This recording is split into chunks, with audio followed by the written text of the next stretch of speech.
Hello दोस्तों, good morning. पीके study point में आपका स्वागत है। देखो, दोबारा वीडियो बनाना पड़ रहा है, ठीक है। समझते हो नहीं, व्यूज़ वगैरह बढ़ाते हो नहीं, सब्सक्राइब वगैरह बढ़ाते नहीं हो, मेहनत आप लोग नहीं करते।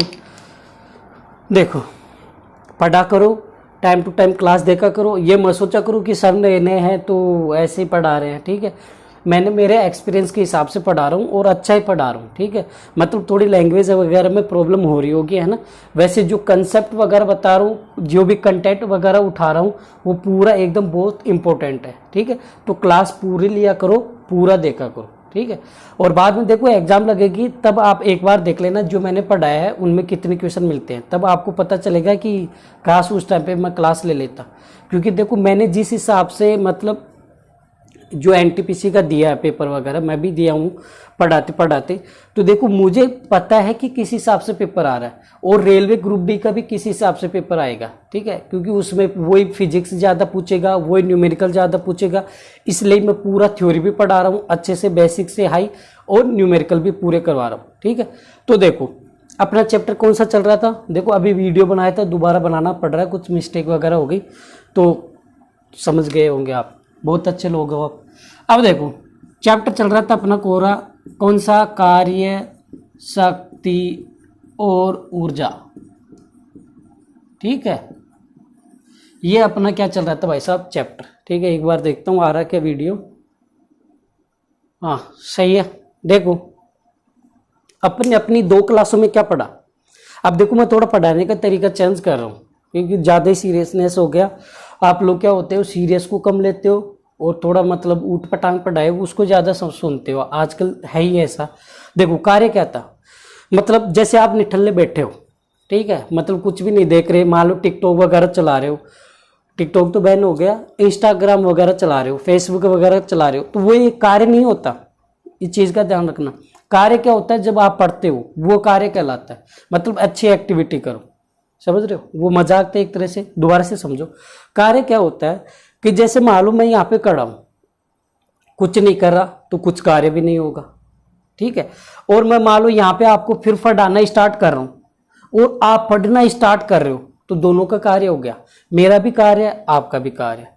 तो कार्य की डेफिनेशन क्या ही होती है कि मान लो अपन किसी वस्तु में कुछ चेंज कर दे अपने थ्रू बल लगाकर, तो वही क्या कहलाता है, कार्य, ठीक है।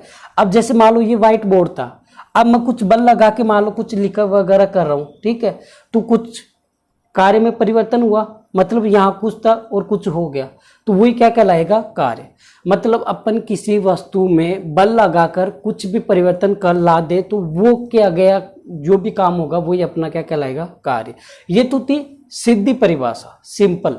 लेकिन जो मेन परिभाषा क्या होती है कि कार्य क्या होता है, एक तरह से बल और विस्थापन, इन दोनों का अदिश गुणनफल होता है, ठीक है। कैसे, मान लो मैं इस दीवार है, ये मैं समझता हूं व्हाइट बोर्ड तो है लेकिन दीवार मान लो, ठीक है। तो ये दीवार है, तो मैं इसकी धक्का लगा रहा हूं, अबे ये हिल गया रे, ठीक है, धक्का लगा रहा हूं, तो धक्का लगा रहा हूं तो क्या हो रहा है, बल लग रहा है, अपना बल तो लग गया। अब ये सोचो मैं दीवार की धक्का लगाया तो दीवार हिलेगी क्या मेरे से, नहीं हिलेगी, ठीक है।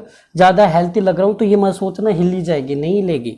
तो दीवार नहीं हिलेगी, मतलब विस्थापन क्या हो गया, जीरो, ठीक है। बल तो लग गया लेकिन विस्थापन नहीं हो रहा, क्योंकि विस्थापन क्या कहलाता है, कुछ ना कुछ दूरी तो तय करे ना, तो कार्य होगा ही नहीं। तो कार्य की डेफिनेशन में ही क्या है, बल और विस्थापन दोनों होने चाहिए। तो ये चीजें अपन आगे पढ़ेंगे कि विस्थापन कब जीरो होता वगैरह। तो दूसरा परिभाषा क्या हुई, डेफिनेशन क्या हुई कि बल और विस्थापन दोनों का गुणन ही अपना क्या कहलाएगा, कार्य। मतलब कार्य क्या होता है, बल और विस्थापन के अदिश गुणनफल को अपन क्या बोलेंगे, कार्य।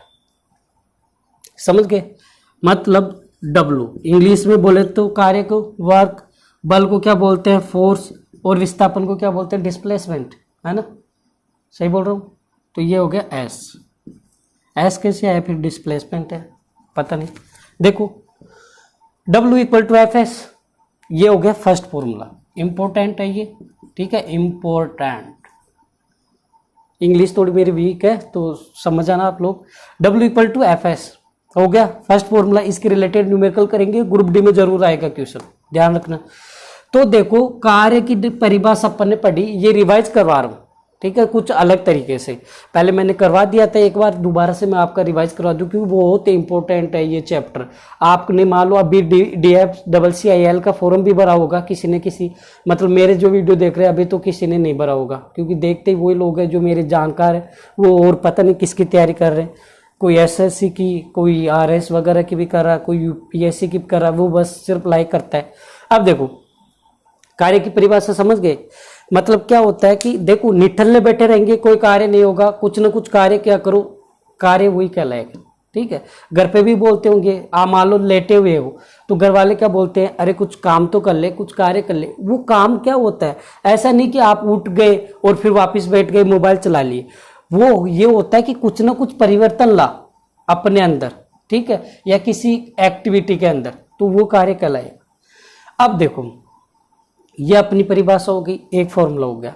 दूसरा एक और फॉर्मूला होता है, वो भी बहुत इंपॉर्टेंट होता है इसका, वो अपन पहले बाद में बात करेंगे, पहले इसके रिलेटेड कुछ चीजें पढ़ ले अपन। कार्य के रिलेटेड जो पूछता है ज्यादातर वो आपको पूछ ले कि कार्य का मात्रक, और वो भी कौन सा पूछ ले, SI क्या होता है, करवाया था आपको, याद नहीं, देखो याद भी नहीं रहता आपके, न्यूटन मीटर, समझ में तो आ रहा होगा, न्यूटन और ये मीटर, ठीक है, न्यूटन मीटर। एक तो ये होता है कार्य का, आपके ऑप्शन में दे देता है, देखो कार्य का मात्रक जूल पर सेकंड, ठीक है, जूल, न्यूटन मीटर और न्यूटन। और मान लो, अरे ये तो मैंने दोनों आंसर सही दे दिए, न्यूटन मीटर भी दे दिया और जूल भी, क्योंकि दोनों ही होते हैं। देखो आप क्या आ जाए, न्यूटन मीटर, जूल, न्यूटन, या एर और बाय दोनों, क्योंकि दोनों होते हैं, न्यूटन मीटर भी और जूल भी। तो कई क्या करते आए, जूल करके आ जाते हैं, जबकि एक तो ये होता है मात्रक ऐसा ही, दूसरा क्या होता है अपना जूल। कार्य का दो मात्रक, न्यूटन मीटर और जूल, समझ गए। उसके बाद में पूछे, ये तो ऐसा ही मात्रक था, आपको पूछ ले कि इसका CGS मात्रक क्या होता है भाई, वो भी बताओ, क्योंकि एग्जामिनर को पता ही नहीं होता CGS मात्रक क्या होता है, अपन को बताना पड़ता है। क्या बताओगे, अर्ग, क्या होगा, अर्ग, ठीक है। आपको पूछे कार्य का SI मात्रक, कौन सा मात्रक, SI, तो SI कौन सा, SI वो वाला नहीं जो अभी आप फॉर्म लगा रहे हो, ठीक है, राजस्थान SI वगैरह, ये SI क्या होती है, यूनिट, आपने पढ़ा होगा फर्स्ट चैप्टर। और SI यूनिट क्या होता है, पूरा फर्स्ट वीडियो देखो SI यूनिट के बारे में, वहां पे अच्छे से समझाया हुआ है, ठीक है। कईयों को पता नहीं है जो नए नए हैं कि SI क्या होता है, ठीक है, सिस्टम ऑफ इंटरनेशनल, अंतरराष्ट्रीय पद्धति। देखो न्यूटन मीटर जूल, दो मात्रक हो गए। इसका CGS मात्रक पूछे, अर्ग, कई बार पूछ लेता है इसकी विमा भी, तो विमा क्या होती है, ML2T-2। कहां से आया, मैंने फर्स्ट क्लास थी इसकी, वर्क कार्य एनर्जी, उसमें आपको समझा दिया था, ठीक है, यहाँ पे रिवाइज करवा रहा हूं। अब देखो यहां तक अपन ने इसका पढ़ लिया बायोडाटा, बाकी का जो मान वगैरह बताया था वो मैं आपको याद ही होंगे, ठीक है। इसके मान वगैरह मैं रिवाइज नहीं करवा रहा, मेन चीज रिवाइज करवा रहा हूँ जो बहुत ज्यादा इंपॉर्टेंट है, ठीक है। पढ़ लो यारो, पढ़ लो, नहीं तो पछताओगे, मैं पछता रहा हूं। देखो उसके बाद में कार्य के रिलेटेड यही थी। अब एक चीज ये होता है कि कार्य के प्रकार क्या है, मतलब कार्य किस टाइप से कार्य करता है, ठीक है, कार्य किस टाइप से कार्य करता है, कैसे, देखो मतलब देखो अपन कुछ काम तो करते हैं, लेकिन कई बार क्या होता है अपना कार्य जीरो हो जाता है, ठीक है। तो कार्य क्यों जीरो होता है, यानी कि किस टाइप का होता है। कई बार ये बोलते हैं कि तेरा कार्य अच्छा था, पॉजिटिव रेस्पॉन्स मिलता है, कभी तो नेगेटिव। मतलब कार्य तीन टाइप से होते हैं, एक शून्य, एक धनात्मक और एक ऋणात्मक, जीरो, पॉजिटिव, नेगेटिव। देखो तो पहला अपन पढ़ते हैं कि कार्य, मतलब अपन जो कार्य करते हैं, किया गया कार्य कब जीरो होगा,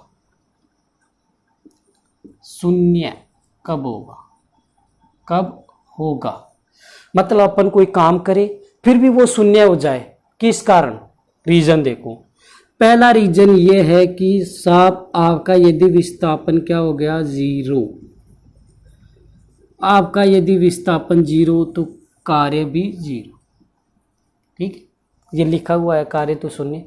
देखो मान लो विस्थापन 0 हो गया, पहले मतलब स्टार्टिंग में बताया था विस्थापन 0 कब होगा वो अभी मैं बताऊंगा। मतलब आपका विस्थापन 0 हो गया तो कार्य भी 0 होगा। क्यों होगा? क्योंकि अपन ने फॉर्मूला पढ़ा है। फर्स्ट फॉर्मूला क्या था? W इक्वल टू एफ गुना एस। अब यदि विस्थापन क्या बोलते हैं? एस।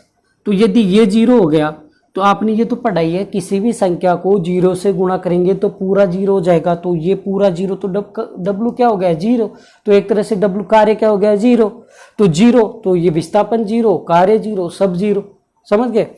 तो क्या हुआ? विस्थापन 0 होगा तो क्या गया? कार्य 0 होगा। क्यों होगा? ये देखो फॉर्मूले में रख दो मान, ये 0, टोटल 0, कार्य 0। अब आपको पूछे कि विस्थापन साफ 0 कब होता है? ठीक है, तो पहली कंडीशन वही जो मैंने स्टार्टिंग में दी थी कि मान लो ये कोई दीवार है, दीवार ये मतलब आप में से किसी का कम वेट हो वो मेरे धक्का देके देखना, मैं हिलेगा नहीं। ठीक है, हिलूंगा नहीं, हिलेगा नहीं, हिलूंगा नहीं। मतलब बहुत ज़्यादा वेट है, 80 के समथिंग है मेरा। देखो क्या होगा, मान लो किसी चीज़ के मैं धक्का लगाऊं, मान लो ये दीवार है, इस दीवार के मैं धक्का लगाऊं तो बल तो लग रहा है, फोर्स तो मेरा लग रहा है, फोर्स तो कुछ ना कुछ है। मान लो मेरे में 75 किलो है तो मैं यहाँ पे 75 वेट लगा रहा हूँ तो वेट तो आ रहा है, ठीक है, वजन बल तो लग रहा है। लेकिन यहाँ पे क्या हो गया? विस्थापन 0। क्यों हुआ? कि साहब दीवार नहीं हिलेगी, कितना ही बल लगा लूँ, कोई वो थोड़ी है मतलब क्या लगाते हैं वो जेसीबी थोड़ी लगा रहा हूँ, बल ही तो लगा रहा हूँ किसी इंसान द्वारा किसी वस्तु पे। तो बल लगाया तो बल तो लग रहा है अपना कुछ ना कुछ। ठीक है, आप लगाओ मैं लगाऊं, कुछ ना कुछ बल तो लग रहा है, लेकिन दीवार हिलेगी नहीं। हिलेगी नहीं तो विस्थापन यानी कि दूरी तय नहीं करेगी, दूरी तय नहीं की तो अपना कार्य क्या हो गया? 0। तो पहला विस्थापन 0 होने का रीजन कि अपन किसी दीवार या किसी मान लो कुछ ऐसी बारी चीज है जिस पे अपन धक्का लगाए और वो हिले नहीं, बिल्कुल भी परिवर्तन नहीं हो, तो कार्य क्या होगा? 0। दूसरा पॉइंट इसी के अंदर है। ठीक है, आपने पहले क्लास ली होगी तो, नहीं ली होगी तो अब ले लो, कोई फर्क नहीं पड़ता। देखो ये मैं समझना, मैं थोड़ा एटीट्यूड वगैरह में पढ़ा रहा हूँ, है ना, मैं बस थोड़ा अलग से पढ़ाने की कोशिश कर रहा हूँ, है ना। चेहरे पे हंसी नहीं आ रही लेकिन आ जाएगी, आप लोग अच्छा रेस्पॉन्स दोगे तब देखो आप अच्छा रेस्पॉन्स देखो और कितना अच्छा पढ़ाऊंगा। धीरे धीरे इंप्रूवमेंट तभी होता है। देखो आप लोग अब ऑनलाइन में क्या होता है कि मुझे पता ही नहीं चलता कि कौन देख रहा है, कौन किस हिसाब से देख रहा है। मुझे तो ये लगता है कि जो दोस्त वगैरह लाइक किया छोड़ दिया, देखते भी नहीं है कि क्या पढ़ाया है। समझ रहे हो? पढ़ लो। देखो पहला हो गया धक्का लगाया, कार्य बल तो लग गया, विस्थापन 0 हो गया तो कार्य 0 हो गया। ठीक है, दूसरा रीजन मान लो मैं यहाँ पे खड़ा हूँ, कुछ बोझा ले लूँ या हाथ में कुछ भी ले लूँ और मैं एक ही जगह खड़ा हूँ। ठीक है, इस पे देखने की जरूरत नहीं है, समझो। तो मैं एक ही जगह खड़ा हूँ तो कार्य होगा क्या? मालूम मैं ऐसे खड़ा हूँ, आप लोग वीडियो देख रहे हो तो आपको कुछ लग रहा है कि मैं कुछ काम कर रहा हूँ? ये बोलोगे यार ये तो फालतू की चीजें हो रही है ना। तो देखो कुछ कार्य नहीं होगा, मतलब बल लगा लूँ, मान लो कुछ वस्तु लेके खड़ा हूँ तो बल लग रहा है, लेकिन मैं एक जगह ही खड़ा हूँ तो विस्थापन तो फिर भी 0 हुआ। विस्थापन कब होता है कि मतलब मैं उस बाल्टी को, जैसे मान लो अभी गर्मियों का सीजन है, आप मान लो बाथरूम में चले गए पानी भरने के लिए, कूलर में डालने के लिए या पौधे किसी में भी, मान लो पानी के टंकी के पास चले गए। अब आपने बाल्टी भर ली, अब वहीं पे बैठ गए आप, तो कुछ काम होगा क्या? काम कब होगा? जब आप उस बाल्टी को उठाओगे, फिर जहां पे लाना था वहां पे डालोगे, तभी तो काम होगा। समझ गए? तो दूसरा रीजन ये है कि आप कुछ भी चीज ले लो और एक ही जगह खड़े रहोगे तो कार्य फिर भी 0 होगा। क्यों होगा? क्योंकि अपना विस्थापन 0 है, हिले ही नहीं, एक ही जगह खड़े हैं फेविकोल लगा के, तो विस्थापन 0। तो दूसरा कंडीशन समझ में आ गया। पहला और 2 पॉइंट हो गए, विस्थापन कब 0 होता है। अब तीसरा पॉइंट मोस्ट इंपॉर्टेंट, क्योंकि इसमें कंफ्यूज होता है। कंफ्यूज ये होता है कि अपने को लगता है कि काम किया लेकिन फिर भी काम क्या हो जाता है? 0। कैसे? वही एग्जांपल समझो, मैं पानी की टंकी पे गया, बाल्टी भरा, जहां पानी डालना था डाल दिया, वापस पानी की टंकी के पास चला गया, फिर कार्य 0 हो गया। क्यों हुआ? देखो ये विस्थापन की डेफिनेशन कंफ्यूज करती है अपनी। कैसे? इधर दिख रहा है क्या? पता नहीं दिख रहा होगा, यहाँ समझा देता हूँ। विस्थापन की परिभाषा आपने पढ़ी होगी, उस टाइम पे मैं थोड़ा सीरियस होकर पढ़ा रहा था ज़्यादा ही, पता नहीं मेरे को तो समझ में आता था वीडियो, आपको पता नहीं आया कि नहीं आया। विस्थापन क्या होता है समझे थे? मतलब मैं यहाँ से मान लो यहाँ तक, या मैं यहाँ से स्टार्ट हुआ, यहाँ पहुँच गया, तो यहाँ से लेके यहाँ तक की न्यूनतम दूरी यही होगी, तो यही क्या कहलाया? विस्थापन। ये पढ़ा था अपन ने।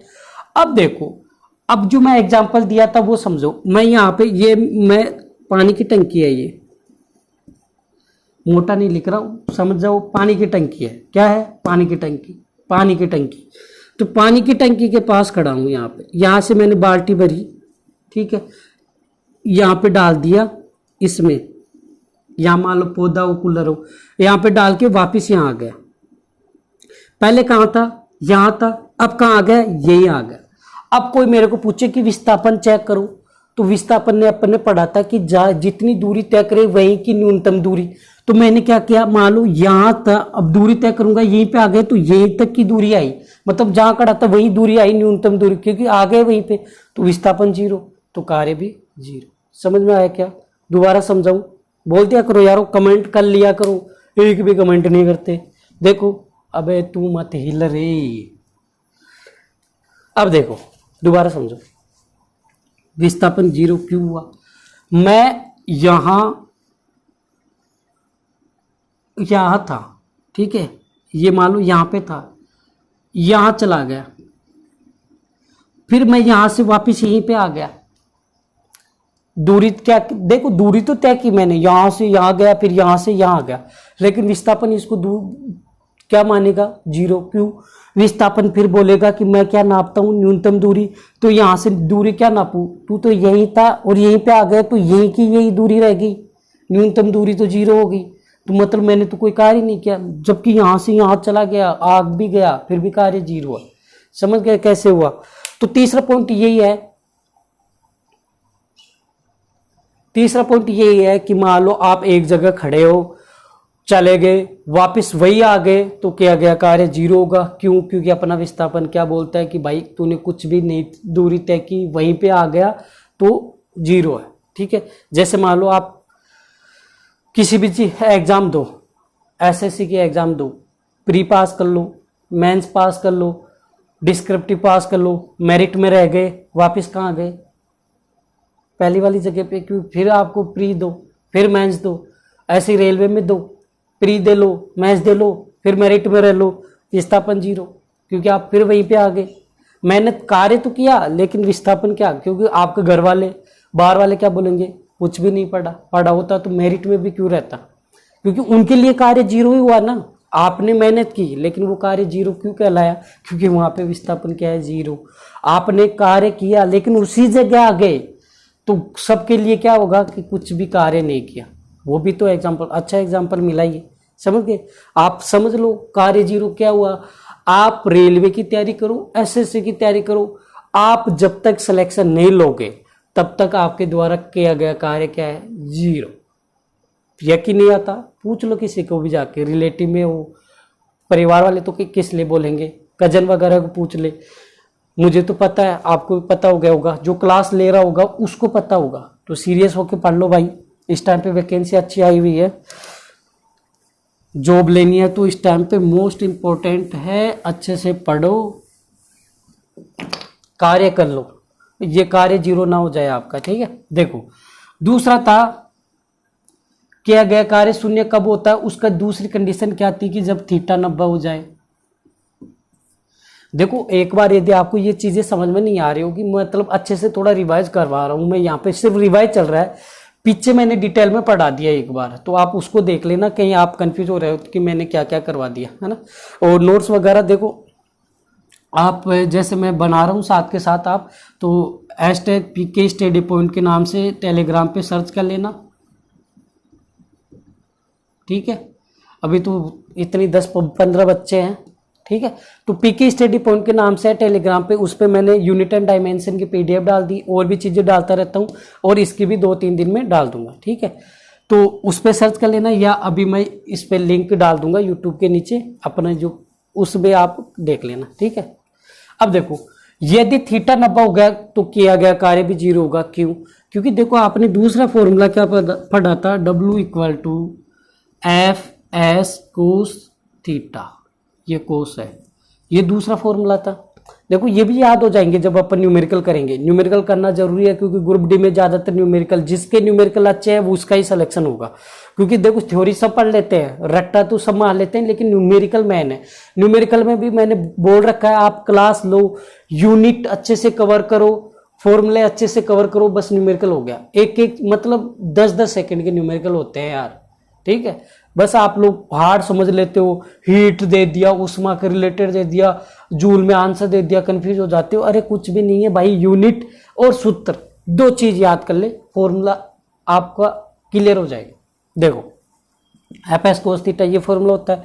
अब देखो ये कोस क्या बोलता है, इसका मान क्या होता है कि जब कोस का 90 का मान क्या होता है कि 0। त्रिकोणमिति में आपने पढ़ा होगा कोस 90 का मान 0, नहीं पढ़ा तो मैं पढ़ाऊंगा, मैथ पढ़ लेना। कोस 90 का मान 0 होता है। तो देखो जब भी थीटा 0 होगा तो कोस 90 0, तो ये 0, ये पूरा 0, कार्य 0। समझ गए? अब समझने वाली बात यह है कि अपन जब काम करते हैं तो थीटा 90 कब बनता है।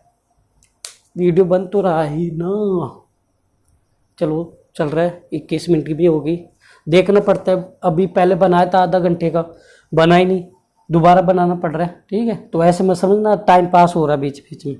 अब देखो आपको ये समझना है कि सर अपन काम करते हैं तो काम कब 90 डिग्री का एंगल बनाता है। तो देखो डायग्राम से समझाता हूं। जैसे मान लो ये मैं हूं,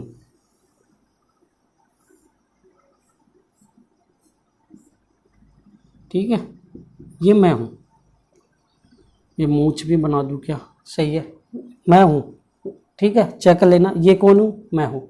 अब मैं क्या करूंगा, मान लो यहाँ पे कुछ वजन रख रखा है। देखो मैं यदि गवर्नमेंट जॉब नहीं करूंगा तो ये काम करना पड़ेगा कुछ ना कुछ, ठीक है, मजदूरी वगैरह तो करनी पड़ेगी, क्योंकि आप लोग भी सब्सक्राइब वगैरह रिव्यूज वगैरह बढ़ा नहीं रहे, तो थोड़े दिन में यही काम करना पड़ेगा, कुछ मजदूरी वगैरह। देखो मैंने क्या किया, कुछ सामान ले लिया सर के ऊपर। अब मैं क्या कर रहा हूँ, मान लो मेरे को क्या हुआ, अब मजदूरी देखो ऐसे तो है नहीं कि आजकल सिंगल मकान तो बनने से रहे, अपन को ऊपर मतलब 2 मंजिल 3 मंजिल काम होने लग गया। तो कभी कभार क्या होता है, मजदूर को ऊपर लेके जाना पड़ता है सीढ़ियों के थ्रू, सामान वगैरह, ईंट वगैरह हो गया, सीमेंट वगैरह। तो जैसे मान लो मेरे को किसी दूसरे मंजिल पे चढ़ना है, ये सीढ़ियां हैं अपनी, ये क्या भाई साहब, सीढ़ियां हैं।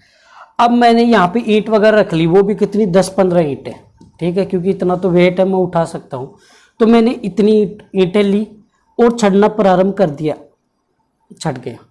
तो क्या हुआ, नॉर्मली भी मान लो, जैसे आप नॉर्मली भी यदि वेट लेके चल रहे हो, सीधा चल रहे हो, तब भी क्या होगा, एंगल अपना 90 बनता है। क्यों बनता है, देखो क्यों बनता है वो देखो। जैसे मान लो आप किसी भी वेट तोलने वाली मशीन पे खड़े हो जाओ, ऐसे मान लो जो वेट तोलने वाली मशीन होती है, तो कभी भी देखना जो वजन होता है ना, वजन वो एकदम से नीचे लगता है, 90 डिग्री का एंगल बनाता है, ठीक है।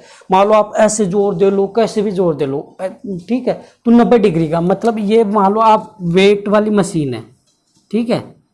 तो इस पे यदि खड़े होते हैं अपन, ये मान लो मैं खड़ा हो गया, ये तो खड़े होते हैं, तो आप जैसे मान लो कैसे भी जोर लगाओ, जोर ऐसे लगता है अपना, कभी जोर ऐसे नहीं लगेगा, ठीक है, जोर ये वाला ही लगता है। मतलब ये एंगल कितना लगेगा, 90 डिग्री वाला। वेट का जो वजन लगता है वो 90 डिग्री का एंगल बनाता है। तो ये देखो जब मैं वेट लेके जाऊंगा ऐसे, मान लो ये, तो ये वेट क्या लगेगा, ऐसे नीचे की तरफ लगेगा, और ये सरफेस ऐसी होती है, तो ये एंगल कितना बना, 90 डिग्री बना कि नहीं बना। मतलब वजन, आप मान लो कोई जरूरी नहीं है सर पे, हाथ पे लेके देख लो, हाथ पे वजन लेके चल रहे हो तो वजन नीचे की तरफ भी तो लग रहा है। वजन तो देखो आप कुछ भी मान लो, यहाँ पे मैं कोई बाल्टी वगैरह लेके खड़ा हो जाऊं तो वेट तो बढ़ेगा, और वेट वो नीचे की तरफ, तो एंगल क्या बनेगा, 90 डिग्री। तो देखो या तो आपको ऑप्शन में दे देगा, मतलब क्वेश्चन में दे देगा 90 डिग्री, या कुछ और एंगल दे देगा, ठीक है। तो उस हिसाब से आपको सोल्व करने पड़ेंगे। तो समझ में आ गया थीटा 90 कब बनता है। मैं वजन लेके सीढ़ियों पे चढ़ूं या पैदल भी चलूं तो क्या होता है कि जो वेट है ना वो नीचे की तरफ बल लगाता है, तो एंगल कितना, कोण कितना बनता है, 90 डिग्री का, ठीक है। तो ये था अपना कि किया गया कार्य कब शून्य होता है। समझ में आ गया होगा। अब तो अच्छे से बताया हूँ, अब भी आगे भी ऐसे से बताऊंगा, गलती हो गई थोड़ा मतलब पढ़ाने में थोड़ा मतलब मैं थोड़ा सीरियस होकर पढ़ाया था, लेकिन कंसेप्ट बिल्कुल सही है, ठीक है। कंटेंट वगैरह ज़्यादा लोड वाला मैं नहीं दे रहा, एकदम इजी इजी डेवलप करके पढ़ा रहा हूँ, ठीक है। अब भाई साहब अपन ने क्या पढ़ा, किया गया कार्य कब जीरो होता है। अब अपन क्या पढ़ेंगे कि किया गया कार्य धनात्मक कब होता है, पॉजिटिव कब कहलाएगा।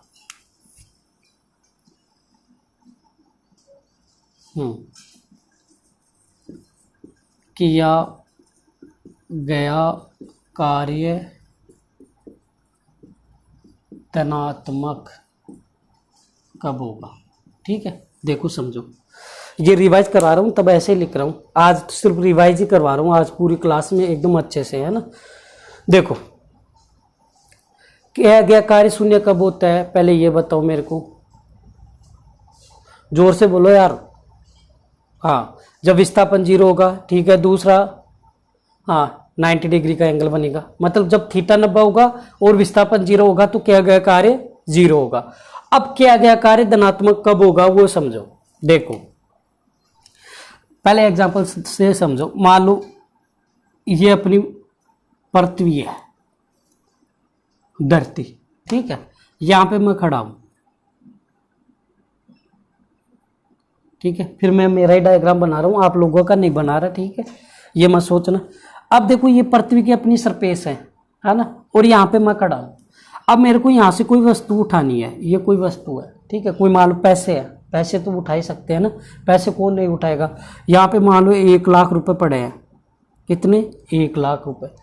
तो मैंने क्या किया, जब इसको उठा लिया, तो जैसे मान लो यहाँ पे पैसे पड़े हैं और मैं उठा रहा हूँ, ठीक है। ये पैसे दिख रहा है, इतना तो दिख ही रहा होगा, पैसे मैंने उठा लिया। तो मैंने क्या किया, देखो यहाँ पे मैंने क्या किया, जैसे उठाया तो बल लग रहा है किधर, ऊपर की तरफ, ठीक है। ये पैसे यहाँ पड़े थे, मैंने उठाया, पैसे कहाँ पे आ गए, यहाँ पे। ऐसे तो है नहीं कि मैं यहीं पे एक जगह ही रखूंगा, पैसों को उठाऊंगा या तो जेब में डालूंगा, फरार हो जाऊंगा। तो कुछ ना कुछ तो क्या हुआ, जैसे मैंने यहाँ से पैसे उठाए तो बल लगा किधर, ऊपर की तरफ, बल लगाया ऊपर, और विस्थापन भी हुआ, मतलब कुछ दूरी तय की, यहाँ से लेके यहाँ तक उठाया या मैं मेरी जेब में डाला, तो विस्थापन तो तय किया ही ना इसने, कुछ दूरी, तो बल भी लगा और विस्थापन भी, और दोनों एक ही तरफ हैं। दोनों किस तरफ है, एक ही तरफ, तो अपना कार्य क्या होगा, धनात्मक। समझ गए, मतलब जब अपन, ये तो पता है कार्य में क्या आता है, बल और विस्थापन, और जब बल और विस्थापन एक ही दिशा में लगे तब अपना कार्य क्या कहलाएगा साहब, धनात्मक, ठीक है। एग्जाम्पल समझ में आ गया होगा, नहीं आया दूसरा समझ लो। ये स्प्रिंग है, खूब खींचा होगा आपने कभी ना कभी, ये स्प्रिंग है, इतनी थी ये आपको मिल गई स्प्रिंग पड़ी हुई। अब आप क्या करोगे, बदमाशी तो फिर भी करोगे, आप क्या करोगे, इसको बढ़ाओगे, बढ़ा लो, देखो ये बढ़ के ऐसे हो जाएगी, ऐसे, ये हो गई, बढ़ गई। तो क्या हुआ, देखो ये स्प्रिंग थी, ठीक है। अब प्रैक्टिकली समझो, ये स्प्रिंग है, पहले ऐसे मिली, अब आप इसको खींच रहे हो, देखो खींच रहे हो ऐसे, अब खींच रहे हो तो इधर बल लगा रहे हो। मान लो आप स्प्रिंग को ऐसे खींच रहे हो तो इधर बल लगा रहे हो, और स्प्रिंग बढ़ भी किधर रही है, इधर, यानी कि ये स्प्रिंग ऐसी थी, मैंने इधर खींचा, इधर खींच रहा हूं, खींच इधर रहा हूं, बल इधर लग रहा है, और स्प्रिंग बढ़ भी इधर ही रही है। समझ रहे हो, मतलब मैं स्प्रिंग को इधर ही खींचा और इधर ही बढ़ रही है, मतलब बल भी इधर लग रहा है और विस्थापन भी इधर ही हो रहा है, तो ये क्या कहलाएगा, अपना किया गया कार्य धनात्मक। समझ में आ गया। देखो इसकी 2 एग्जांपल मैंने समझाया कि जब देखो कार्य में क्या आता है, बल और विस्थापन तो आता ही है, और जब बल और विस्थापन दोनों एक दिशा में हो जाए तो कार्य धनात्मक, और दोनों अपोजिट हो जाए तो कार्य ऋणात्मक, तो वो अपन आगे पढ़ेंगे।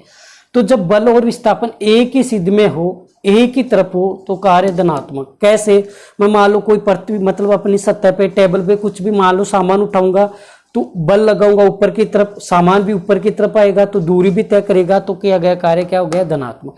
स्प्रिंग है, स्प्रिंग को मैं खींचूंगा, इधर खींच रहा हूं, और लंबाई भी इधर ही बढ़ रही है, तो किया गया कार्य क्या हो गया, धनात्मक।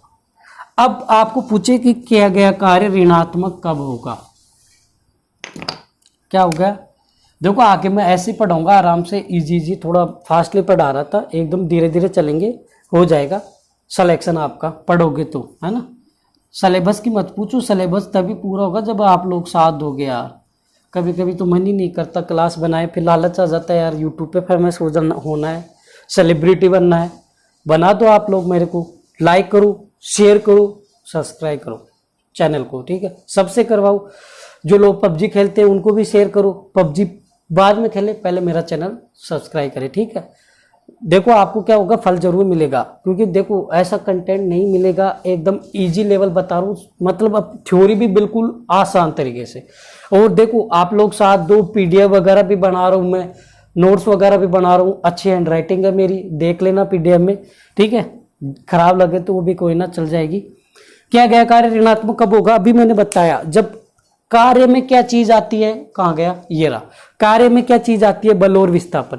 जब बल और विस्थापन, देखो क्या होगा, देखो यही से देखो ट्रिक समझो, बल और आ तो नहीं गया क्या, नीचे ऐसे ही पहन रखा कुछ, देखो कार्य क्या होगा, देखो समझो, फॉर्मूले से पता चल जाता है, ये तो बतानी पड़ती है आपको समझाने के लिए। W इक्वल टू क्या होता है, F गुना S, ठीक है। अब देखो पहले पढ़ा किया गया कार्य जीरो कब होता है, कुछ भी जीरो हो जाए, बल जीरो, विस्थापन जीरो, किया गया कार्य जीरो। कार्य धनात्मक कब होता है, जब दोनों एक ही दिशा में हो, दोनों एक ही दिशा में हो। कार्य ऋणात्मक कब होगा, जब ये इधर लग रहा हो और ये इधर, या ये ऊपर की तरफ एक नीचे की तरफ, मतलब दोनों विपरीत हो, बल और विस्थापन, समझ गए। यदि बल और विस्थापन में कोई सा भी जीरो हो जाए तो किया गया कार्य जीरो, यदि बल और विस्थापन दोनों एक ही दिशा में हो तो किया गया कार्य धनात्मक, बल और विस्थापन दोनों अलग अलग दिशा में हो तो किया गया कार्य ऋणात्मक। कब होता है वो समझो। अब आपको एग्जांपल देके समझाना पड़ता है, कौन सा काम ऐसा होता है कि दोनों बल और विस्थापन अपोजिट हो जाते हैं, वो ये होता है। देखो जैसे मान लो मैं सड़क पे चल रहा हूं, फिर यहां पे क्या हो गया, मान लो ऐसे खुरदरी जगह आ गई, ऐसे खड्डे टाइप की। अब देखो यहां पे मान लो कुछ भी, मैं या तो मैं चलूं, या मान लो कोई बॉल फेंक रहा हूं मैं यहां से, तो देखो ये कोई बॉल है, अब ये बॉल इधर जाएगी तो ऐसे करके फिर ऐसे ही तो चलेगी बॉल, ठीक है। जब मैं बॉल को इधर फेंकूंगा तो यहां पे तो सीधी जा रही है ये, लेकिन यहां पे देखो ऐसे करके ऐसे चलेगी। तो यहां पे देखो, जब भी देखो अपन जब चलते हैं तो एक बल काम करता है, घर्षण बल, ठीक है। घर्षण बल नहीं हो तो अपन गिर सकते हैं, आगे पढ़ाऊंगा पूरा डिटेल में घर्षण बल क्या होता है, फ्रिक्शन, इंग्लिश में बोले तो फ्रिक्शन, इतनी इंग्लिश आती है मेरे को। फ्रिक्शन बल, घर्षण बल क्या होता है, अपने अपोजिट लगता है, मतलब जैसे मैं आगे चल रहा हूं तो घर्षण बल पीछे लगता है, अपोजिट। तो देखो यहां पे जब बॉल चल रही थी तो यहां पे तो सीधी चल रही थी, ठीक है। तो यहां पे क्या हो रहा है, विस्थापन आगे चल रहा है, घर्षण पीछे की तरफ लगता है। लेकिन जैसे मान लो आप यहाँ पे अच्छे से समझाओगे, यहाँ पे भी वही चीज होती है, लेकिन यहाँ पे अच्छे से समझो। मान लो देखो ये यहाँ से यहाँ गई, तो देखो विस्थापन तो इधर हो रहा है, लेकिन घर्षण बल के कारण थोड़ा रुका, मतलब घर्षण बल इसको रोक दिया एक बार तो यहाँ पे, ठीक है। मतलब वो इधर खींच रहा है इस तरफ, और लेकिन फिर भी ये थोड़ी गति में तो ये इधर जा रही है, फिर ये यहाँ पे आगे जाने की कोशिश करेगी, घर्षण बल इधर ही रोकने की कोशिश करेगा, मतलब बल तो लग रहा है इधर घर्षण बल, और विस्थापन हो रहा है इधर, मतलब चल तो रही है ना उधर, तो यहाँ पे दोनों चीज अलग अलग होगी। तो घर्षण बल के कारण यहाँ पे किया गया कार्य क्या हो गया, जीरो। तो जब कोई वस्तु खुरदरी सतह पे चले तो वहां पे घर्षण बल के कारण किया गया कार्य जीरो होता है। क्यों? क्योंकि वहां पे विस्थापन तो अलग होता है, अलग दिशा में, और जो घर्षण बल होता है वो अलग दिशा। समझ में आ गया? तीनों चीज किया गया कार्य कब जीरो होगा, ऋणात्मक कब होगा, धनात्मक। बोर तो नहीं हो रहे, आगे और करवा देता हूं। देखो कितना, देखो आगे देखो, पढ़ो, कम ही टाइम बचा आपके पास में। एनटीपीसी फेज आ गई, 7th फेज आ ही गया आपका जुलाई में, लास्ट में इसी जुलाई में ग्रुप डी आ जाएगी। देखो बहुत टाइम कम बचा है, मैंने 3-4 यूनिट करवा दी, फास्टली पढ़ो। फिजिक्स करनी है, केमिस्ट्री करनी है, बायो करनी है, तीनों पढ़ लोगे। मैथ रीजनिंग आपको आती होगी, नहीं आती होगी तो मैं करवाऊंगा, पढ़ लो, है ना। मतलब मैं कोशिश करूंगा 2-2.5 महीने में सिलेबस करने की, बस आप लोग साथ दो। क्या करना है, देखो आपको 2 ही चीज़ करनी। पहला काम पढ़ना नहीं है, ज़्यादा से ज़्यादा शेयर, सब्सक्राइब, लाइक वगैरह करो। क्यों? वो लोग पढ़ेंगे कोई सा मतलब वो पढ़ेगा, वो बोलेगा यार सर अच्छा पढ़ा रहे, आपके भी लगेगा कि मैं भी पढ़ूं, तभी आप पढ़ोगे। वैसे क्योंकि आप पढ़ तो हो नहीं रहे, तो कोई और तो पढ़े। तो आप लोग क्या करो, आप ना पढ़ो, किसी और को दो, ठीक है। वो तो पढ़ेगा, वो तो लगेगा, जो मेरे से पढ़ेगा वो जरूर लगेगा। देखो क्या करवा रहा था, हाँ कार्य हो गया अपना कंप्लीट। अब अपने कल पढ़े थे ऊर्जा, एनर्जी, जो बहुत जरूरी है हर चीज में, पढ़ाने में, खेलने में, सिलेक्शन लेने में, ठीक है। दोनों चीजें, कार्य भी जरूरी है तो एनर्जी भी जरूरी है, ठीक है। कार्य तभी होगा जब अपने अंदर एनर्जी होगी, तभी तो बोलते हैं कि भाई कार्य करने की क्षमता ही क्या कहलाती है, ऊर्जा। क्या कहलाती है, ऊर्जा, एनर्जी। मतलब कार्य करने में अपन जितनी क्षमता, कैपेसिटी है अंदर, वही अपनी ऊर्जा, उस एनर्जी के द्वारा ही अपन कार्य कर पाते हैं। जैसे मान लो मैं सुबह से कुछ खाया ना होता, कुछ भी, तो मैं पढ़ा रहा होता क्या इस टाइम पे, आपको पता नहीं मैं किस टाइम पे क्लास बना रहा हूँ, तभी बोल रहा हूँ सुबह से कुछ खाया नहीं होता तो मैं पढ़ा ही नहीं पाता। क्यों, मेरे अंदर एनर्जी नहीं है। रेड बुल ही नहीं ली, ठीक है। रेड बुल आती है ना एनर्जी ड्रिंक, मत पिया करो, मतलब कभी कभी पी लिया करो। एनर्जी ड्रिंक आती है जब, वो कौन पिए, पढ़ने वाले नहीं, जो एथलेटिक्स वगैरह होते हैं ना, दौड़ वगैरह फिजिकल की तैयारी करे वो, ठीक है, उसमें एनर्जी अच्छी आती है, एनर्जी ड्रिंक होती है वो। मैंने कभी नहीं पी, ये मत सोचना सब पीते हैं, ठीक है, एनर्जी ड्रिंक होती है वो। तो ये एनर्जी अपन को जरूरी है पढ़ने के लिए। देखो आप लोग एनर्जी लो तभी आप पढ़ पाओगे। एनर्जी क्या है, ये मेरी क्लास एकदम एनर्जी होगी इसमें। मतलब देखो इसमें मैं फालतू की चीजें कुछ भी नहीं बताऊंगा, वही बताऊंगा जो अपने एग्जाम के दृष्टिकोण से बहुत इंपॉर्टेंट है।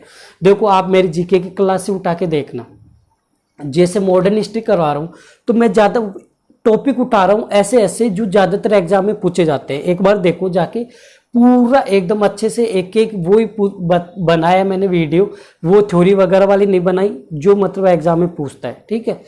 तो ऐसे ही साइंस में वो करवा रहा हूँ। खैर मैंने क्लासें कम बनाई है, कोशिश करूंगा अब ज़्यादा से ज़्यादा बनाने की। आप लोग मेरे को मोटिवेट करते नहीं हो, मैं खुद ही मोटिवेट होता हूँ तभी बनाता हूँ। तो मेरे को मोटिवेट तभी होऊंगा जब आप लोग साथ दो, व्यूज बढ़ाओ, शेयर करो, सब्सक्राइब करो, बस एक ही नारा है अपना। ये फेमस हो जाएगा धीरे धीरे, कभी ना कभी तो होगा। क्या जैसे औरों ने दिया था, मेरा नारा अभी यही चल रहा है। जितने 2 महीने से क्लास बना रहा हूँ तो सबको यही बोलता हूँ, भाई लाइक कर, शेयर कर, सब्सक्राइब कर। जैसे इंस्टाग्राम वगैरह पे एक नहीं आता क्या, मतलब अच्छा ये कॉमेडी, क्या करो, लाइक करो, जल्द ज़्यादा से ज़्यादा लाइक करो, फॉलो करो। तो आप मेरे को फॉलो मत करो, क्या करो, चैनल को सब्सक्राइब करो। ऊर्जा, एनर्जी क्या होती है, अभी मैंने बताया क्या, कार्य करने की क्षमता, कार्य करने की क्षमता, क्षमता या क्षमता कुछ भी बोलो। लेकिन कंफ्यूज क्या होता है, कई बार बोलते कि कार्य करने की दर, ठीक है। एक बोले आपको कार्य करने की कैपेसिटी, क्षमता, वो क्या कहलाएगी, आपकी ऊर्जा, ठीक है। आपको पूछे कार्य करने की दर, वो पावर, शक्ति। दर इंग्लिश में क्या बोलते हैं, इंटरेस्ट, है ना। तो कार्य करने मतलब अपन इंटरेस्ट लेंगे, वो पावर, शक्ति। तो देखो कंफ्यूज नहीं होना है, कभी भी आपको पूछ ले कार्य करने की क्षमता, ऊर्जा, कार्य करने की दर, शक्ति, पावर, ठीक है। समझ गए होंगे, इंटेलिजेंट हो आप वैसे ही। देखो कार्य करने की क्षमता ऊर्जा कहलाती है। कैसे, आप देखो पढ़ो, खेलो, कुछ भी करो, यदि अपने अंदर एनर्जी अच्छी है तो अपन अच्छा कार्य कर पाएंगे, एनर्जी नहीं है तो कार्य नहीं कर पाएंगे। तो एक तरह से आप समझ गए होंगे कि एनर्जी, ऊर्जा किस पे डिपेंड है, कार्य पे। तभी तो यहाँ पे आया है, कार्य करने की क्षमता किस पे है, क्षमता को क्या बोलते हैं अपन, ऊर्जा। अब आपको पूछे कि इसकी एसआई मात्रक क्या होता है, सीजीएस मात्रक क्या होता है।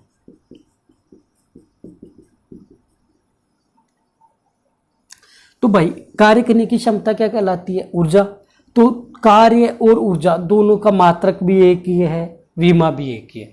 मतलब ऐसा ही मात्रक क्या कहलाएगा ऊर्जा का, वही जूल, क्या, जूल, ठीक है। सीजीएस मात्रक वही अर्ग, क्या, अर्ग। समझ गए। आपको पूछे, कभी कंफ्यूज नहीं होना, ऊर्जा किस पे डिपेंड है, कार्य पे। दोनों का विमा मात्रक सेम है, विमा क्या होगी, mL2T-2, ठीक है। तो ये ऊर्जा के बारे में पढ़ लिया ये चीजें। फिर मैंने ऊर्जा के कुछ जूल के कुछ वो चीजें बताई थी, मतलब जूल के कुछ मान पूछते हैं एग्जाम में। जैसे आपको पूछ ले 1 कैलोरी में कितनी जूल होती है, आपको क्या करना है, 4.2 जूल, क्या है रे जूल। 1 कैलोरी में 4.2 जूल। बहुत पहले भी पढ़ा होगा, 9th 10th में भी चलता था कितनी कैलोरी अपन को लेनी चाहिए वगैरह, है ना, एनर्जी इतनी तो लेनी है। देखो तो क्या होगा, आपको पूछ ले कि 1 किलो जूल में कितना होता है, तो क्या बोलोगे 10 की पावर 3 जूल। कल क्लास में करवा दिया, नहीं लिया तो लो, क्लास से लो, प्रॉपर लो, डेली लो, व्यूज बढ़ाओ। देखो 1 किलो जूल का मान होता है 10 की पावर 3 जूल। एक क्या बोला था मैंने, कैलोरी। 1 कैलोरी में कितनी जूल होती है, 4.2 जूल। फिर पूछ ले आपको कि 1 इलेक्ट्रॉन वोल्ट, ठीक है, 1 इलेक्ट्रॉन वोल्ट, इसका मान क्या होता है, 1 इलेक्ट्रॉन वोल्ट, तो क्या बोलोगे 1.6 इंटू 10 की पावर -90। ठीक है। फिर पूछ ले कि आपको एक क्या करवाया था, 3-4 लाइन लिखवाए थे, एक और था, क्या था, एक kWh, है ना, किलोवाट घंटा, ये भी लिखवाया था। 1 किलोवाट घंटा का मान क्या होता है, 3.6 इंटू 10 की पावर 6 जूल। ये पूछे हुए हैं सारे मान, याद रखो, रटो मत, याद रखो, ठीक है, रटना नहीं है। ऊर्जा के बारे में इतना तो समझ में आ गया होगा, क्या होता है, कार्य करने की क्षमता ऊर्जा कहलाती है, बट कार्य करने की दर शक्ति कहलाएगी, ये याद रखना, कंफ्यूज नहीं होना है। मेरी क्लास लोगे कंफ्यूज नहीं होगे, औरों की क्लास लोगे तो भी कंफ्यूज नहीं होगे, ठीक है, क्योंकि सारे टीचर अच्छे पढ़ाते हैं, कोई बेकार नहीं पढ़ाता आज की दुनिया में, है ना। एक मैं नया नया हूँ इसलिए आप मेरे को थोड़ा बेकार समझते हो। देख लो व्यूज कितने हैं। कार्य करने की क्षमता ऊर्जा, कार्य करने की दर शक्ति, ऐसा ही मात्र कार्य और ऊर्जा का दोनों का सेम बराबर डिट्टो, वही जूल और वही अर्ग, ठीक है, ऐसा ही मात्रक जूल, सीजीएस मात्रक अर्ग।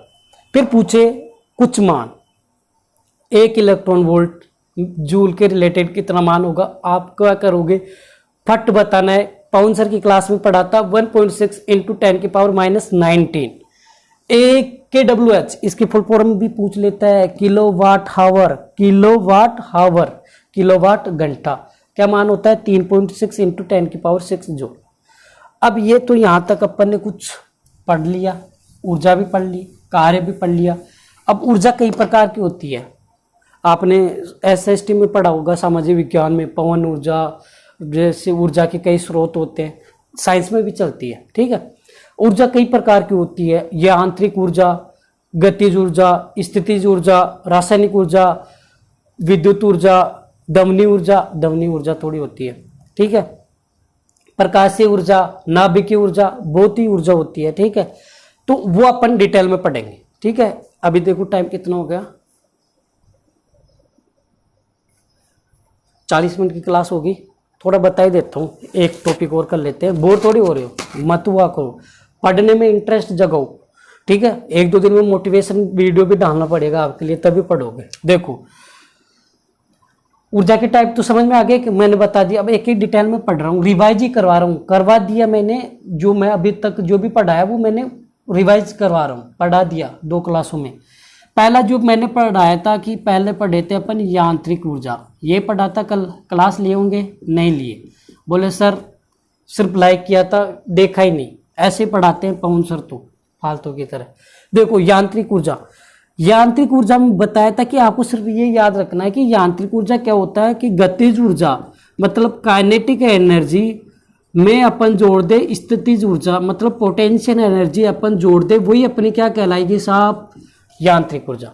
मतलब गतिज ऊर्जा प्लस स्थितिज ऊर्जा, kinetic plus potential equal to mechanical, ठीक है, याद है यांत्रिक, क्योंकि मैं मैकेनिकल इंजीनियर हूं इसलिए अच्छे से याद है यांत्रिक क्या होती है, मैकेनिकल।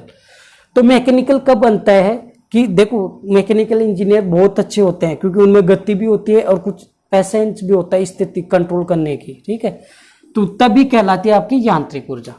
मतलब गतिज प्लस स्थितिज ऊर्जा इक्वल टू यांत्रिक ऊर्जा, समझ में आ गया होगा। अब एक एक पढ़ते हैं, गतिज ऊर्जा क्या होती है, पढ़ लो, बोर मत हो। इंस्टाग्राम कम चलाओ, फेसबुक कम चलाओ, इंस्टाग्राम फेसबुक तभी चलाओ जब आप मेरे चैनल को शेयर करना हो, बस, उसके अलावा नहीं। देखो गतिज ऊर्जा, स्टेटस वगैरह भी लगाओ अपने पवन सर के, ठीक है। गतिज ऊर्जा क्या है, देखो धीरे धीरे बहुत यूनिक पढ़ाने की कोशिश करूंगा, देख लेना आप, है ना। इतने दिन तो मैं थोड़ा टाइम पास ही करवा दिया ये लग रहा है। देखो टाइम पास तो नहीं, पहले पहले ऑनलाइन आया था तो थोड़ा नर्वस बनता ही है यार, हर जो बनता है। आप लोग तो आओ, कभी जो देख रहे हैं वो आओ, एक दो क्लास बनाओ, मेरे पास भेजो, फिर मैं बताता हूँ। देखो गतिज ऊर्जा इंग्लिश में पूछे काइनेटिक एनर्जी, क्योंकि कुछ सीबीएसई वाले भी पढ़ते हैं मेरे दोस्त वगैरह, बहुत अच्छे दोस्त है सीबीएसई वाले मेरे, उनको इंग्लिश में पढ़ाओ। अब यार इंग्लिश आती नहीं है, इंग्लिश का तो मैन लोचा है, इंग्लिश आती तो एसएससी में कब के सिलेक्शन ले लेते। देखो गतिज ऊर्जा इंग्लिश में बोले तो काइनेटिक एनर्जी होती क्या है, यही से दिख रहा है गति। गतिज ऊर्जा में क्या आ रहा है, गति, मतलब किसी वस्तु में गति के कारण जो ऊर्जा उत्पन्न हो वही गतिज ऊर्जा। बहुत इजी डेफिनेशन है। गतिज ऊर्जा आपको पूछे क्या होगी, गति के कारण किसी वस्तु में, ठीक है, ऐसे तो नहीं है। जैसे मैं हूं, अब मैं चलने लग गया तो मेरे में गति हुआ, वही गतिज ऊर्जा हो गया, ठीक है। मैं चलता ही हूँ, दौड़ता नहीं, दौड़ता तो आज 60 kg का होता, 75 का नहीं, तो मैं चला, गतिज ही होती है, ठीक है। गतिज ऊर्जा में क्या होता है, गति होनी चाहिए, कुछ भी हो, ये जरूरी नहीं कि मैं चल रहा हूं तो गतिज नहीं होगी, चलूं दौड़ू बस गति होनी चाहिए, वही क्या कहलाएगी, गतिज ऊर्जा। समझ गए, डेफिनेट लिखवा नहीं रहा क्योंकि लिखवा दिया 2 दिन में, और अभी मैंने बताया कि अभी जो क्लास खत्म होगी उसके मतलब यूट्यूब अभी डिस्क्रिप्शन में लिख दूंगा लिंक पीके स्टडी पॉइंट के, वहां पे मतलब नोट्स वगैरह अपलोड करने जा रहा हूँ धीरे धीरे, तो वहां से आप टिप लेना, पढ़ लेना। गतिज ऊर्जा समझ गए। एक इसका फेमस फॉर्मूला चलता है, बहुत ज्यादा फेमस है, हमारे बीटेक टाइम से भी फेमस है ये, 1/2 mv²। तब अपन कम ही समझते थे, रटते थे बीटेक टाइम पे, अच्छे से पढ़ते। इस टाइप से कोई पढ़ाने वाला होता नहीं, पढ़ाने वाले भी अच्छे थे, हम ही थोड़ा लापरवाह कर गए। तो देखो रटना नहीं है, समझना है, अच्छे से समझो। काइनेटिक एनर्जी का फॉर्मूला होता है 1/2 mv²। इंपॉर्टेंट है बहुत ज्यादा, इसके रिलेटेड बहुत न्यूमेरिकल पूछता है ग्रुप डी में, रेलवे ग्रुप डी में और एग्जाम में भी पूछता है, ठीक है। कई बार तो सीधा क्वेश्चन ही दे दे, मालूम व्हाट इज काइनेटिक एनर्जी, या काइनेटिक एनर्जी किस पे निर्भर करती है, तो फॉर्मूले से ही पता चलता है निर्भर का। जैसे आपको पूछ ले ऊर्जा किस पे निर्भर करती है, कार्य पे, क्योंकि कार्य की ऊर्जा की डेफिनेशन में क्या आया, कार्य। अब आपको पूछ ले कार्य किस पे निर्भर करता है, तो ये मत बोलना द्रव्यमान पे, अबे द्रव्यमान का कुछ लेना देना ही नहीं है, क्योंकि फॉर्मूला क्या होता है, एफ एस कोस थीटा, मतलब बल पे निर्भर करता है कार्य, विस्थापन पे और एंगल पे, 3 चीजों पे। तो कभी भी आपके निर्बल वाले क्वेश्चन आते हैं ना कि किस पे डिपेंड है, जैसे मैं किस पे डिपेंड हूं, अपने अभी मम्मी पापा पे डिपेंड हूं, क्योंकि देखो अभी कहाँ कमा रहा हूं मैं इतना, ठीक है, इतना क्या कुछ भी नहीं कमा रहा। तो देखो डिपेंड मतलब आपको जब भी निर्भर के रिलेटेड, डिपेंडेंट के रिलेटेड क्वेश्चन पूछता है तो सिर्फ उसका फॉर्मूला याद रखो, फॉर्मूले में जो चीज है उसी पे निर्भर करेगा। अब आपको पूछे गतिज ऊर्जा किस पे निर्भर करता है, भाई एम मतलब मास, द्रव्यमान पे, वी वेलोसिटी पे, बस खत्म बात, ठीक है। एम का मतलब क्या हुआ, अपना मास, जिसको बोलते हैं द्रव्यमान हिंदी में। इतनी इंग्लिश आप भी सीखो, मेरी जितनी तो आनी चाहिए, हिंदी मीडियम वालों को बोल रहा हूँ, इंग्लिश मीडियम वालों को तो क्या बोलूँ, वो वी मतलब वेलोसिटी, जिसको बोलते हैं हिंदी में वेग। मतलब गतिज ऊर्जा किस पे डिपेंड करेगी, 2 चीजों पे, एक तो मेरा द्रव्यमान मास और दूसरा वेग, बस। तो कभी भी आपको डिपेंड वाले, निर्भर वाले क्वेश्चन पूछे, बस उसका फॉर्मूला याद करो। फॉर्मूले याद करने के बहुत फायदे हैं, न्यूमेरिकल भी कर लोगे और आपके ऐसे क्वेश्चन भी आ जाते हैं, जैसे आपका क्वेश्चन ही आया हुआ था संवेग किस पे निर्भर करता है, तो आपको फॉर्मूला याद होता तो करके आ जाते, नहीं याद है तो फिर कुछ भी मतलब नहीं। तो ये आ गया, समझ गए गतिज ऊर्जा का एग्जाम्पल। वो एग्जाम्पल कहाँ, एग्जाम्पल तो अभी करवाऊंगा, कर ही लेते हैं साथ के साथ। आज इतनी क्लास लेंगे, बस गतिज ऊर्जा तक ही रिवाइज करवाएंगे, बाकी का कल जरूर देखना, नहीं देखोगे फिर ग्रुप डी में रह जाओगे, मेरे को मत बोलना। ग्रुप डी में क्या, एसएससी वगैरह में भी थ्योरी तो पढ़ लो, न्यूमेरिकल मत पढ़ा करो, मेरी क्लास की थ्योरी तो पढ़ लो, क्योंकि साइंस में इतनी थ्योरी पूछता है। फिजिक्स भी कराऊंगा, केमिस्ट्री बायो तभी कराऊंगा, अच्छा रेस्पॉन्स दो, नहीं तो नहीं भी दोगे तो करवाना पड़ेगा धीरे धीरे। उदाहरण देखो गति में, जैसे मान लो मैं ही चल रहा हूँ, जैसे पवन सर चल रहे हैं, या ऐसे चलता हुआ पवन सर, चलता हुआ, मेरा नाम क्यों लिखूं, बालक का नाम लिख देता हूँ, किसी का भी, चलता हुआ बालक, चल रहा हूँ, गति में हूँ, तो वो गतिज ऊर्जा। चलता हुआ पंखा, ठीक है, चलता हुआ कूलर, ठीक है, चल रहा है, गति में है, ठीक है। तो वो सारे एग्जाम्पल किसके, गतिज ऊर्जा में। मतलब जो भी चीज गति में है, चलती हुई कार, चलती हुई ट्रेन, चलती हुई बस, सारी चीजें क्या है, गतिज ऊर्जा के उदाहरण, ठीक है। समझ गए? एक बार समझ लो। और कल अपन करेंगे स्थितिज ऊर्जा और उससे आगे अपन कंटिन्यू रखेंगे। देखो अब मैं थोड़ा चेंज हो रहा हूँ, होना पड़ रहा है, व्यूज वगैरह नहीं आ रहे, तो अभी ज़्यादा फोकस इस पर कर रहा हूँ। साथ दो, मजे करेंगे। देखो क्या करवाया था, गतिज ऊर्जा क्या होती है, किसी वस्तु में गति के कारण जो ऊर्जा उत्पन्न हो वही गतिज ऊर्जा होती है, काइनेटिक एनर्जी कहलाती है इंग्लिश में, ठीक है। इसका फॉर्मूला 1/2 mv², मास और वेलोसिटी पे निर्भर करता है, ठीक है। उदाहरण चलती हुई कार, गाड़ी वगैरह सारी चीजें, ठीक है। आज अपन इतना ही करेंगे, बस ज्यादा बोर नहीं करूंगा, बस आज के लिए इतना ही। आपको क्या करना है, अब पूरा वीडियो देख लिया होगा, अब बस नीचे शेयर पे जाना है। शेयर किधर आता है, यूट्यूब देख रहे होंगे इधर, ठीक है, आपके लेफ्ट साइड में इधर, वहां पे शेयर का साइन आता है, बीच में आता है, शेयर पे क्लिक करो। व्हाट्सएप पे स्टेटस लगाओ, इंस्टाग्राम पे डालो, उन पे डालो कि नए सर आए, थोड़ा अच्छा पढ़ाने की कोशिश कर रहे हैं, साथ दो, ठीक है। आज के लिए इतना ही, थैंक यू।